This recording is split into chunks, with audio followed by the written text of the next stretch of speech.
Mas então, Genji decidiu chamá-la por outro nome. Não é mesmo, Pinocchio? Perguntou ele. Nick perdeu a paciência imediatamente. Meu nome é Nick. Nick! Por que você continua me chamando por esse nome vulgar? Reclamou a deusa. E assim, poucos minutos depois de chegar ao novo mundo, Genji já havia dado um apelido estranho à própria deusa. Nick decidiu mudar de assunto. Ela perguntou como deveria chamar o novo protagonista. Genji respondeu que aquele seria seu nome. Nick ficou curiosa. Genji, existe alguma história por trás desse nome? Perguntou ela. Genji respondeu com a maior confiança possível. O nome havia sido inspirado em Hikaru Genji. A explicação foi o suficiente para que Nick se arrependesse imediatamente de ter feito a pergunta. Eu fui um idiota por perguntar, comentou ela. Mas Genji ainda tinha mais uma exigência. Ele pediu que Nick o chamasse de Oji-sama. Nick aceitou, sem demonstrar muito entusiasmo. Sim, entendido, Oji-sama, respondeu ela. O respeito parecia ser quase inexistente, mas considerando a situação, aquilo já era alguma coisa. Então Genji percebeu outro detalhe. Ele havia sido enviado para o novo mundo completamente sem roupas. E em vez de se sentir constrangido, decidiu interpretar aquilo como uma demonstração de consideração da deusa. Segundo ele, Nick o havia reencarnado daquela forma para facilitar sua missão de reprodução. A deusa soltou um grito de desespero. Enquanto Nick ainda tentava lidar com a situação, Genji já pensava no próximo objetivo. Ele precisava comprar roupas. Aparentemente, depois de ser reencarnado com poderes divinos e receber uma espada capaz de derrubar dragões, a prioridade do protagonista era encontrar uma loja. Mas a aventura não demorou para mudar de rumo. Em outra parte da floresta, um grito de socorro ecoou entre as árvores. Duas jovens estavam encurraladas perto de uma árvore. Uma delas era loira e usava roupas cor-de-rosa. A outra tinha cabelos pretos e parecia ser uma empregada. Na frente das duas, havia 3 homens armados. Um carregava uma espada, o outro era um gigante coberto de pelos e o terceiro possuía uma aparência semelhante de um ninja. Os criminosos ordenaram que as garotas ficassem em silêncio. A empregada tentou proteger sua patroa, mas durante a confusão, suas roupas foram rasgadas. A situação se tornou ainda mais perigosa. As duas estavam cercadas. Não parecia haver ninguém por perto para ajudá-las. Foi então que Genji apareceu. Ele observou a cena de longe. Havia guardas caídos no chão e uma carruagem abandonada. Tudo indicava que aqueles homens haviam atacado o grupo pouco tempo antes. Genji percebeu que os criminosos daquele mundo não eram muito diferentes dos criminosos de seu mundo. Mesmo em uma terra cheia de magia, espadas e criaturas fantásticas, ainda existiam pessoas dispostas a atacar inocentes. Então ele decidiu interferir, mas antes fez questão de explicar algo. Apesar do título de tiozão fecundador soar extremamente suspeito, Genji afirmou que não pretendia obrigar ninguém a fazer nada contra a própria vontade. Ele deixou claro que jamais usaria seus poderes para forçar uma mulher. Nick, porém, continuou desconfiada. Segundo ela, a aparência de Genji não ajudava muito não. Mesmo assim, ele decidiu encerrar a discussão. Era hora de usar suas habilidades para salvar as garotas. Genji ativou seu painel mágico. Uma tela apareceu diante dele. O sistema começou a analisar um dos criminosos. O homem se chamava Jin. Ele era um humano de nível 8 e possuía a classe de guerreiro. O painel também revelou informações extremamente estranhas sobre sua vida pessoal. A habilidade de Genji parecia capaz de analisar características que nenhum sistema normal deveria considerar relevante. Genji observou os dados com atenção. Aquele poder era tão específico e tão absurdo que até ele parecia surpreso. Mesmo assim, concluiu que não conseguiria usar sua habilidade principal naquele inimigo. A análise havia determinado que a fecundação era impossível. Genji pareceu decepcionado, mas o criminoso finalmente percebeu que havia alguém observando. Jin se virou e encarou o enorme homem que estava parado perto das árvores. Depois de analisar Genji por alguns segundos, decidiu que precisaria derrotá-lo primeiro. Genji permaneceu tranquilo, então respondeu: "Vamos testar isso." E naquele instante, o primeiro combatente da jornada do tiozão fecundador estava prestes a começar. A luta então começou. O chão tremeu, o ar ao redor ficou pesado. Genji abriu os braços e sentiu o poder de seu novo corpo despertar.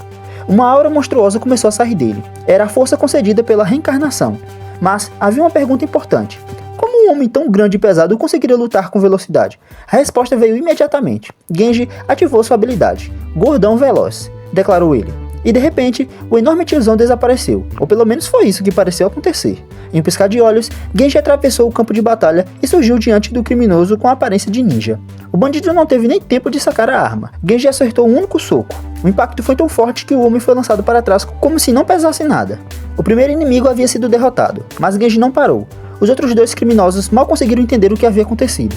O enorme homem coberto de pelos se virou. Porém, já era tarde demais. Genji havia passado por ele. O gigante foi derrubado antes mesmo de conseguir reagir. Restava apenas o último bandido. Ele olhou para os companheiros caídos e tentou entender o que estava acontecendo, mas não conseguiu terminar a frase. Genji surgiu diante dele, um único golpe, e o terceiro homem caiu também. Em menos de 3 segundos, todos os criminosos haviam sido derrotados. Genji permaneceu parado no meio da estrada. Ele parecia satisfeito com o resultado. Aquele corpo era rápido, aquele corpo era forte, e apesar de sua aparência, parecia ser praticamente invencível. Genji gostou imediatamente de suas novas habilidades. Enquanto isso, Nikki observava tudo em silêncio, ainda presa à forma de uma pequena criatura com penas. Ela só conseguia pensar em uma coisa: Genji era muito mais forte do que ela imaginava. Do outro lado da estrada, as duas garotas finalmente perceberam que estavam seguras. A empregada correu até sua patroa. As duas se abraçaram e choraram de alívio. Elas haviam sido salvas, e tudo graças a um enorme tiozão usando uma tanga e carregando uma espada de aparência extremamente suspeita. Mas então o clima mudou. Genji se virou para Nikki. Ele pediu que ela levasse as duas garotas de volta para a carruagem.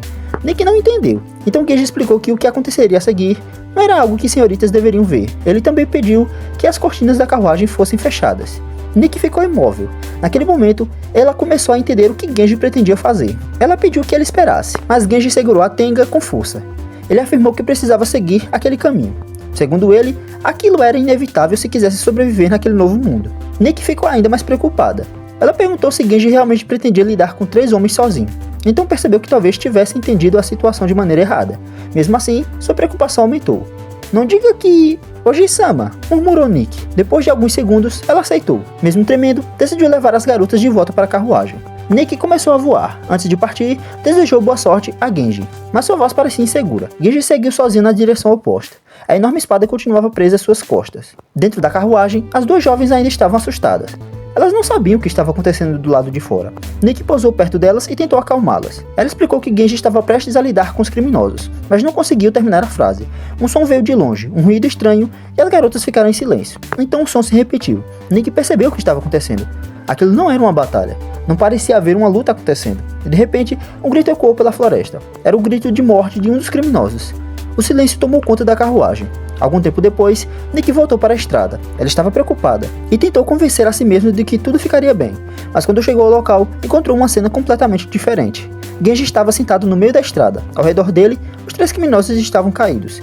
Nenhum deles se movia. Os homens estavam mortos. Ao lado de Genji, a tanga permanecia no chão. A lâmina estava coberta de sangue. Genji apenas olhava para a frente. Ele não parecia comemorar. Não dizia nada. A expressão satisfeita que havia demonstrado durante a luta havia desaparecido. Nikki se aproximou voando. Ela chamou-o por Oji-sama. Mesmo tentando demonstrar coragem, continuava preocupada. Dentro de sua mente, repetia que tudo ficaria bem. Genji havia feito aquilo para proteger 2 garotas, que talvez não existisse outra escolha. Mas Genji se virou imediatamente e pediu que Nikki se acalmasse. A deusa, porém, parecia ter chegado a uma conclusão completamente diferente.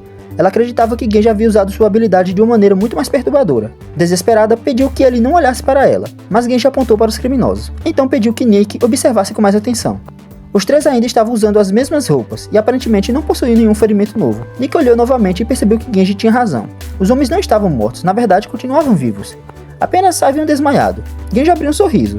Aquele era o sorriso de alguém que sabia que estava prestes a explicar algo extremamente estranho. Então revelou o nome da técnica: Genjutsu. Nikki perguntou o que havia sido aqueles gritos. Ela também queria saber por que 3 homens pareciam estar se debatendo de maneira tão desesperada.